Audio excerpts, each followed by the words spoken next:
నమస్కారం ఘంటారావానికి స్వాగతం. ముందుగా ప్రధాన అంశాలు. తెలంగాణ ఆత్మగౌరవాన్ని కేసీఆర్ భాజపాకు తాకట్టు పెట్టారు. భారాసుకు మిగిలింది బూడిదేనని సీఎం ఎద్దేవా.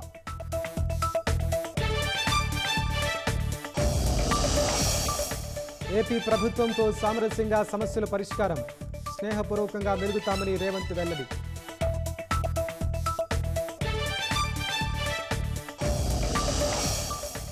శనివారం మూడోసారి ప్రధానమంత్రిగా మోదీ ప్రమాణ స్వీకారం, హాజరు కానున్న ఎన్డీఏ పక్ష నేతలు.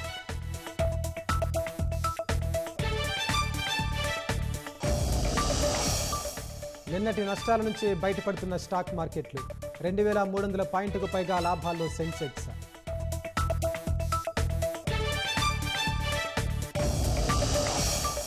ముంబైలోని అనేక ప్రాంతాల్లో జోరు వర్షం, వేడితో అల్లాడిపోతున్న నగరవాసులకు ఉపశమనం.